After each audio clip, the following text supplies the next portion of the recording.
Is this how you overthink in Nigeria or in your life? If you keep overthinking like this, how are you going to survive in the Netherlands?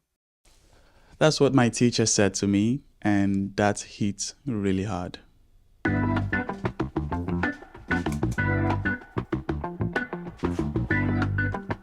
That's not the only thing she said to me though. You actually did a better job than your previous lessons. I'm impressed. You're not overthinking so much, you're not asking a lot of questions. Even in some cases where you made mistakes, you were very quick to make the right decision. You're really improving. And that was some good feedback.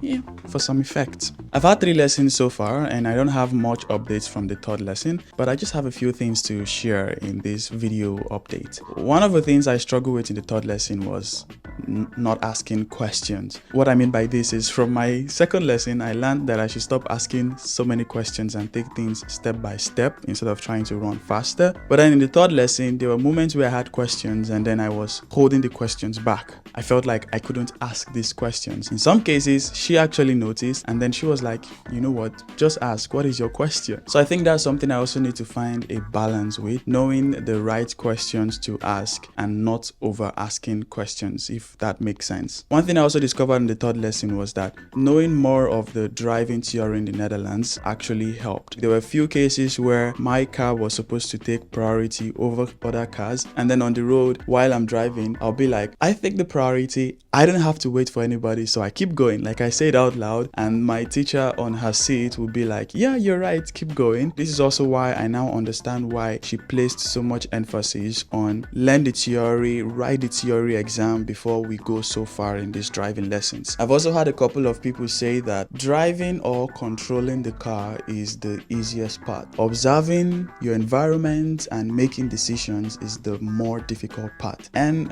that is really tough to hear. I mean, it's the truth, but I'm already struggling with controlling the car, changing the gears, pressing the brakes and the gas softly, the clutch, pressing it at the right time, going to the right gear. And you're telling me all of this is the easiest part?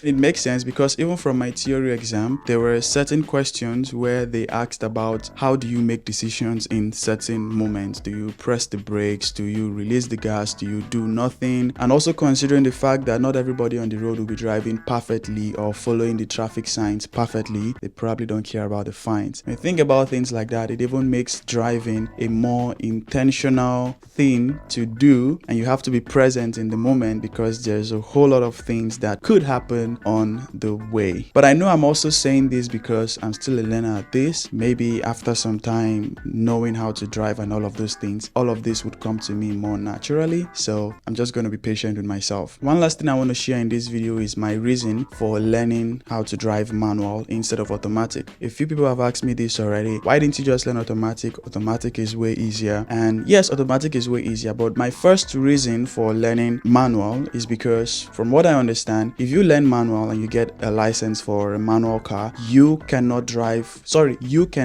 an automatic. But if you get a license for an automatic, you cannot drive a manual. And for me, I don't want to limit myself to a license that would only allow me to drive automatic. The second reason why I'm learning manual is because going to a driving school, I don't plan to buy a car for myself, at least not yet. I'm very fine with my bicycle and the public transport. But what I plan to do after getting my license is to be able to rent cars. There are car services here that give you renting options. For example, you can rent a car for a day or you can rent a car for one trip. Now, I could also say, well, if I'm doing car services, I ensure I'm only going for automatic. But again, I don't want to restrict myself to that. Most importantly, I want to put myself in a position where whatever car is available, I can drive. For example, my friends are going on a road trip. If my friend is tired, I want to be able to help them drive. Also, going back home, my parents have automatic and manual cars. Whatever car is available, I want to be able to drive that. So I could give many more examples, but my main reason is I don't want to restrict myself to just one car. If we lived in a world where almost everybody had automatic cars, then I would have easily just gone for the automatic driving option. In that case, I would even require fewer lessons. At least that's what my teacher mentioned to me. Those who go for automatic driving lessons, they have fewer sessions. Anyways, those were all the updates I wanted to share from